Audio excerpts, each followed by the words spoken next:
Hello guys, welcome back to my channel Surabhi Snigdha ব্লগে সবাইকে অনেক অনেক ওয়েলকাম আর অনেক অনেক ভালোবাসা। আশা করছি যে যেখানে আছো সবাই ভীষণ ভালো আছে আর আমরা ভীষণ ভালো আছি। আর আজকে ইন্ট্রো, টাইটেল, থাম্বনেল দেখে তোমরা বুঝেই গেছো যে আজকে ধামাকাদার জামাই ষষ্ঠীর ব্লগ।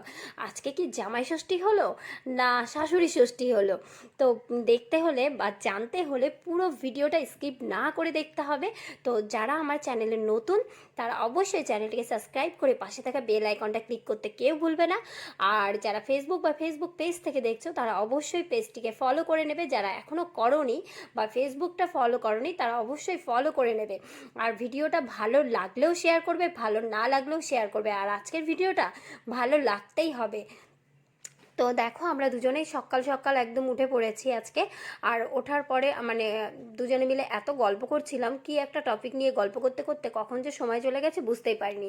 তারপর দেখলাম যে ঘড়ির কাঁটা আমাদেরকে তাড়া দিচ্ছে। তারপর হচ্ছে শ্রী পাপা সঙ্গে সঙ্গে স্নান করে ও নিজেই আগে বসে গেছিলো ষষ্ঠীর সমস্ত কিছু মানে আমাকে হাতে হাতে গুছিয়ে দিতে। তো ও সব সময় আমাকে সব কিছু গুছিয়ে দেয়, সেটা তো তোমরা জানোই। তো তারপর আমি একবারে স্নান করে চলে এসেছি, মানে সব কিছু একদম গুছিয়ে পরিপাটি করে তো নিয়ে যেতে হবে। তো আমাদের বাড়ির থেকে দুটো বাড়ি পরেই হচ্ছে ষষ্ঠী পূজা হয়, সেই বাড়িতেই আমি গিয়েছিলাম। তোমরা দেখতে পাবে, পুরো ভিডিওটা দেখো, আজকে ভীষণ ভীষণ ভালো লাগবে। তো এখানে হচ্ছে দেখো পাখায় এখন আমি হচ্ছে গিয়ে সিঁদুরের ফোঁটা দিয়ে দিচ্ছি আর দুজনে মিলে বক বক বক বক বক বক করতেই থাকি। তো এখানে মনে হয় আমি একটু চুপচাপ ছিলাম। তো শ্রী বাবা আমাকে বলছিল তুমি এত কথা বলো এত কথা বলো কি বলবো। তো আমার শাশুড়ির কাছ থেকেই হচ্ছে গিয়ে সমস্ত কিছু নিয়ম টিয়ম সব জেনে নিয়েছি। আমার বাপের বাড়িতে যেহেতু ষষ্ঠী নেই, তবু আমার বিয়ের পরে আমার মা ষষ্ঠী পুজো করেছে, প্রথম শুরু করেছিল। আর তার আগে আমার মেজো জেঠিমা স্টার্ট করেছে বলেই মা স্টার্ট করেছিল। তো যাই হোক, এখানে বলি আমরা কেন মানে এবার ষষ্ঠীতে বাপের বাড়ি এলাম না। তো শ্রী পাপার না আমাদের পুরো প্ল্যানিং ছিল যে এবার ষষ্ঠীতে বাড়িতে যাব। তো শ্রী পাপার হঠাৎ করে লুজ মোশন হলো ষষ্ঠীর দুদিন আগে। তো এত হয়েছে মানে ও প্রচণ্ড দুর্বল হয়ে পড়েছিল। তো বাড়িতে গেলে প্রচণ্ড খাওয়া দাওয়া হবে বুঝতেই পারছো। তো সেই কারণে আমি বললাম যে এই সময়টাতে গেলে তুমি ওইখানে গেলে আরও অসুস্থ হয়ে যাবে, তো এবার যাব না। তো ষষ্ঠীর কয়েকদিন পরে আমরা যাব। তো এরকমই হচ্ছে গিয়ে প্ল্যানিং হয়েছে। তো এখন দেখো আমি সুতোগুলো সুন্দর করে গুছিয়ে নিচ্ছি। ছগাছা সুতো দিতে হয়, ছগাছা দুব্বো দিতে হয়, তোমরা সবাই জানো। আমি আবার একটু বলছি বেশি পাকামো করে। তো ওদিকে শ্রী পাপা হচ্ছে গিয়ে সমস্ত ফল টল বানিয়ে দিচ্ছে আমাকে। আমার বর প্রচুর প্রচুর হেল্প করেছে, না হলে আমি যেতেই পারতাম না জানো তো। স্নিগ্ধা এখনও ঘুমোচ্ছে। স্নিগ্ধা উঠেছে হচ্ছে আমি যখন বের হই তখন কটা বাজে, 11:30 কি 12টা। তখন হচ্ছে গিয়ে মেয়ে ঘুম থেকে উঠেছে, মানে আমার মহারানীকে নিয়ে যাব ভেবেছিলাম কিন্তু আমি সেটা আর পারিনি। এদিকে আমার বড় উপোস ছিল। তো দেখো এখন একদম সোজা চলে এসেছি আর ষষ্ঠীতলায়, মানে ষষ্ঠী যে বাড়িতে পুজো হয় সেই বাড়িতে। তো ওখানে ঠাকুরমশাই পুজো করছিল, তা আমার যেতে দেরি হয়ে গেছিলো। তো এদিকে গিয়ে যেটুকু পেরেছি সেটুকু ভিডিও করেছি আর পুজো করছি মেয়ের জন্য, তো সেই কারণে খুব একটা ভিডিও করা হয়নি।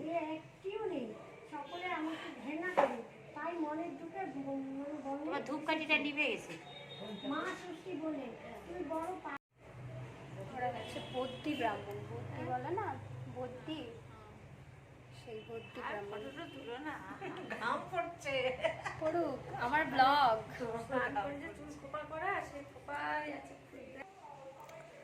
তো এইদিকে দেখো সবাই দুব্বো গুনতে শুরু করেছে। তো আমি সবার আগেই করে নিয়েছি।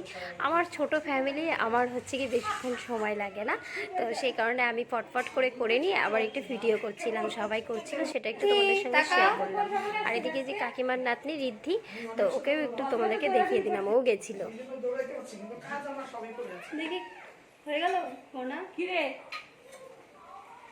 কি ঋদ্ধি গরম লাগছে?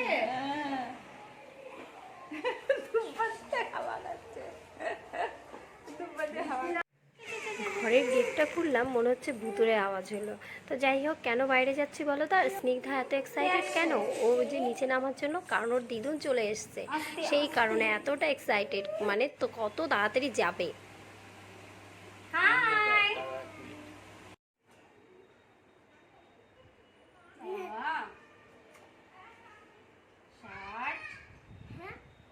শার্ট শার্ট ওটাকেও দেবো।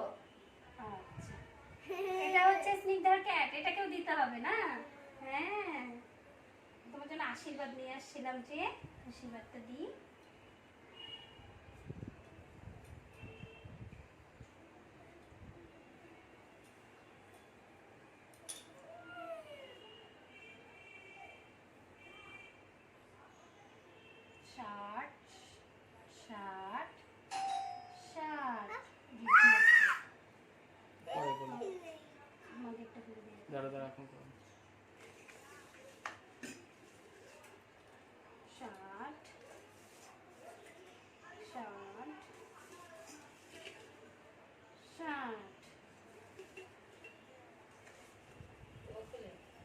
দাঁড়াও দাঁড়াও।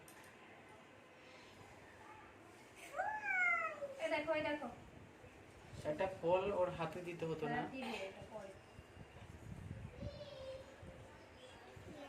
হ্যাঁ যাচ্ছে, দাঁড়াও। তো প্রথমে তো শ্রী খুব সুন্দরভাবে বসে আছে, দেখতেই পেলে তোমরা। কিন্তু এই যে এখন কেন চলে যেতে চাইছে বলো তো? বেলের আওয়াজ পেলে না? তো ও হচ্ছে গিয়ে বেল বেজেছে, আর ওই যে ঋদ্ধি এসছে মানে কাকিমার নাতনি। তোমরা এর আগে ঋদ্ধিকে আমার ব্লগে দেখেছো হয়তো, আমার ঠিক মনে পড়ছে না, দেখেছো হয়তো। তো ও এসছে বলে ও এখন উঠে ছুটছে ওর পেছন পেছন, এরকম একটা ব্যাপার। আমি তো ক্যামেরা করছি। দাঁড়া, বসো, ও আসবে তো। হ্যাঁ ও আসবে, বসো এখানে, বসো এখানে। পোশাক নিয়েছিস?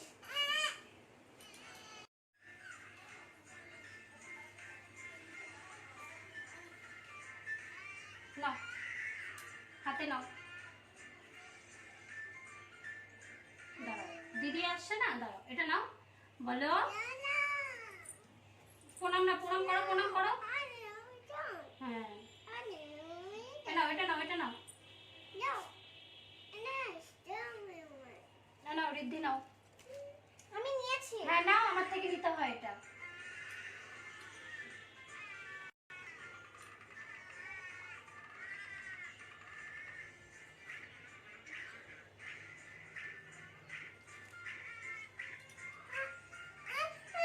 দাও না ওকে, দাও। প্রণাম করো, প্রণাম করো। ছেড়ে দাও না ওকে, ছেড়ে।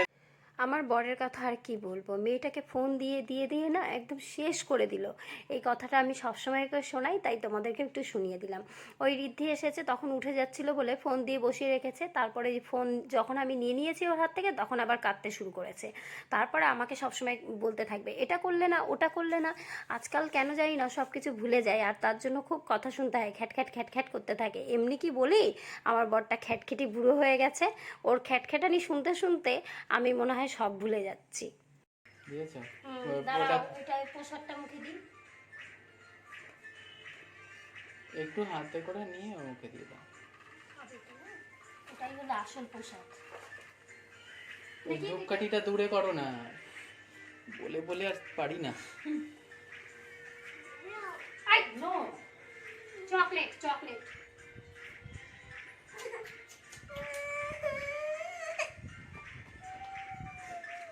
মা, জিলিপি খাবা? জিলিপি, ক্ষীর কদম, খাও খাও খাও খাও, ক্ষীর কদম। নাও, হয়ে গেছে। আর প্যান্ট পুরো ওর আমটা লাগিয়ে দিয়েছে। আচ্ছা থাক, লাগাও। এটা নিবা? আচ্ছা এনো ধরো, হাতে নিয়ে বসো। এই যে আমার বরকে দেখছো, এখন দিচ্ছে মেয়েকে, আর ষষ্ঠী সব নিয়মই করছে। এটা তোমরা সবাই জানো যে মেয়েরাই ষষ্ঠী পুজোটা করে, কিন্তু আমার বর হচ্ছে একদম অন্যরকম। বউ উপোস করবে আর ও খাবে, সেটা হবে না। আর মেয়ের জন্য ও সব কিছু করতে পারে, তো আমি মা ওর কথা হচ্ছে, তুমি মা হয়ে যদি ওর মঙ্গল কামনায় পুজো করতে পারো তাহলে আমি কেন করব না। এবার ও হচ্ছে গিয়ে সবচেয়ে দুঃখের কথা হচ্ছে আজকে ও অঞ্জলি দিতে যেতে পারেনি, কারণ মেয়ে তখনই ঘুম থেকে উঠেছে আর মেয়েকে পুরো খাইয়েছে, স্নান করিয়েছে, সমস্ত কিছু করিয়েছে। আর আমি যাওয়ার পরে নাকি ও খুব কান্নাকাটি করছিল। তো তারপরে তাকে আধ ঘন্টা ধরে সামলানো, তারপর হচ্ছে গিয়ে ওকে খাওয়ানো, স্নান করানো, এই করতে করতে আর আমার বরটা যেতে পারেনি। তো দেখো, ও হচ্ছে আমার থেকেও খুব সুন্দরভাবে নিয়ম করে সমস্ত কিছু করে। তোমরা পুরো ব্লগটা দেখতে থাকো, আমি আর ভয়েস ওভার দিয়ে ব্লগটা নষ্ট করতে চাই না। এদিকে দেখো, মালদার মেয়ে ক্ষীর কদম খাচ্ছে। কি করে জানবে? এরকম হবে তো মানুষ জানবে, তাই না? এরকম করেই বুঝবে যে মালদার অরিজিনাল মেয়ে। নাক দিয়ে সর্দিও পড়ছে, জলও পড়ছে, ক্ষীর কদমও খাচ্ছে। মুছে দাও চোখের জল, নাকে সর্দি নিয়ে মুছে দাও, ওই যে বেড কাভার মিশিয়ে দাও। দিলাম তো। ওই যে এখানে ভুলে এখানে যে যাচ্ছি। ষষ্ঠীর ফুল নিয়ে এসছি, হ্যাঁ ওটাই। আশীর্বাদী ফুল।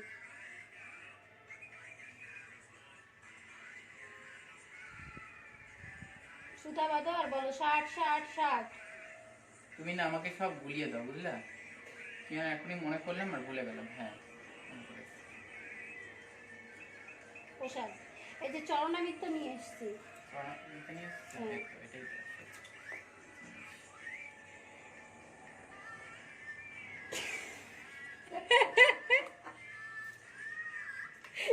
আমি তো দিয়ে দিয়েছি। কি করেছে পাপা? আচ্ছা দিদি মুছে দিবে, মুছে দে তো। কি করে তোর বাবা চরণামিতা খাওয়ালো তোকে? এটা বাঁ হাতে পড়াবো না ডান হাতে? ক্ষীর কদম পড়ে গেছে ডান হাতে। না এ এরকম করে নাও, নাও মাঝখানে ফোঁটা দাও, 3 বার ফোঁটা দিবা, আর 60 বলবা, মনে মনে বলতে পারো, এমনি বলতে পারো।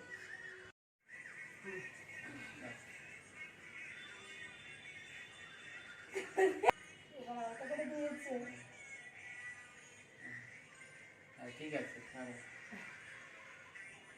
আচ্ছা ওর নাক পরিষ্কার এটা দেখা ভালো করে দেখো।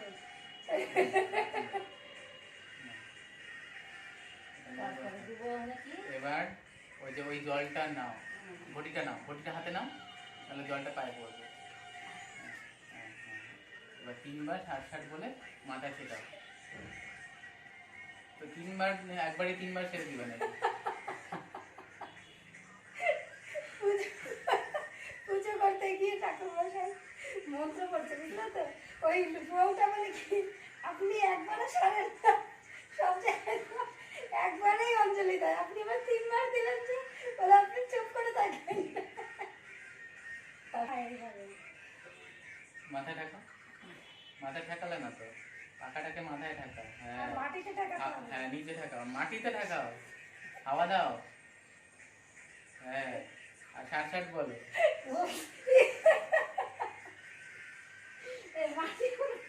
মাটি মানে মেঝেটাতে ঠাকাও।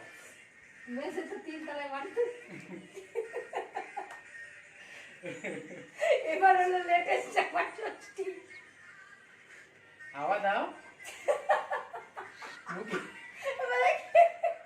হাওয়া দাও, জোরে জোরে হাওয়া দাও। কোথা দিয়ে দিলে? হাওয়া দিচ্ছে। হ্যাঁ, এবার ওখানে রাখো। তারপর কি করবো? দই। এই মতোই হয়েছে।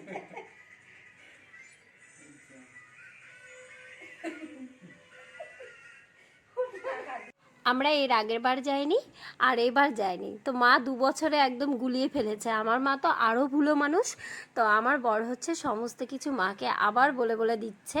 তো দেখতেই পাচ্ছ মাকে হচ্ছে জামাই সব বলে দিচ্ছে আর হচ্ছে মা সব কিছু নিয়ম করছে। তো এই হচ্ছে খুব মজাও হয়েছে আর খুব ফানি ফানি কথা হচ্ছিল। তো সেই কারণে হচ্ছে কি এমন এমন কথা হয়েছে, ভাবলাম যে থাক এখন হচ্ছে কি একটু ভয়েস ওভার দিয়ে দিই। হ্যাঁ এবার এবার নিয়ে ওখানে দাও। ফোন পেয়েছে মনের মতো টিপে যাচ্ছে। তোমারটা তুমি ধরো, তোমারটা দাও, আমাকে দাও কেন? এবার এটা রাখতে পারি? হ্যাঁ এবার এটা রেখে দাও। না তো একবার মিষ্টি দিয়ে খাওয়াই দিই। আমি মিষ্টি এখন খাবো না।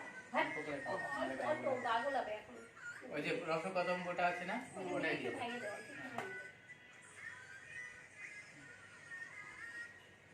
কি খাবো? আজকে গলায় কথা বলে ওখানে তো গলা ব্যথা হচ্ছে। এখন কি খাবা? পাল মিষ্টি? হয়ে গেছে। নে। চল।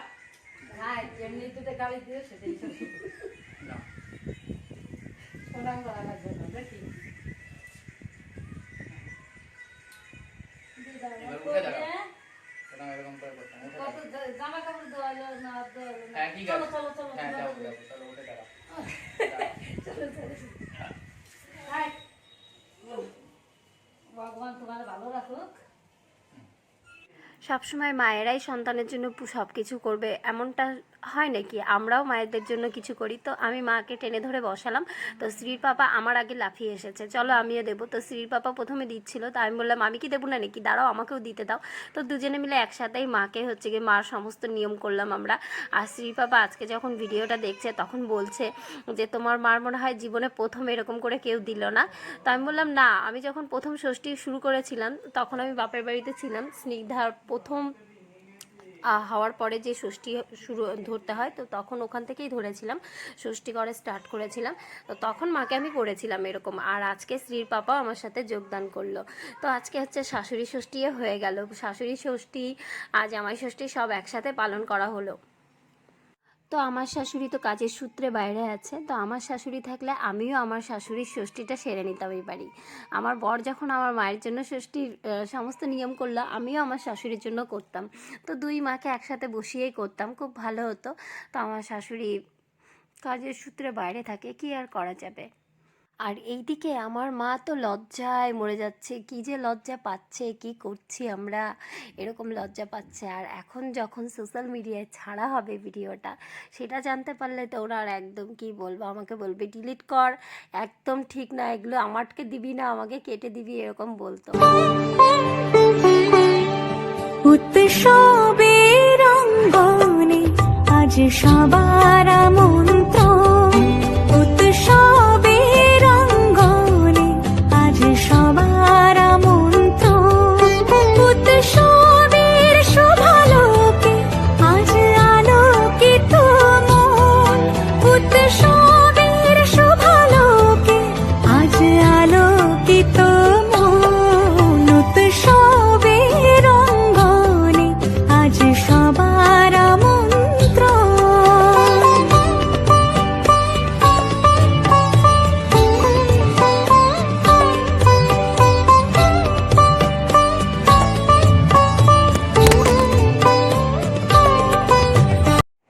তো আজকের ভিডিও এখানেই শেষ করছি। সবাই ভালো থেকো, সুস্থ থেকো, দেখা হচ্ছে আর একটা নতুন ব্লগের সঙ্গে।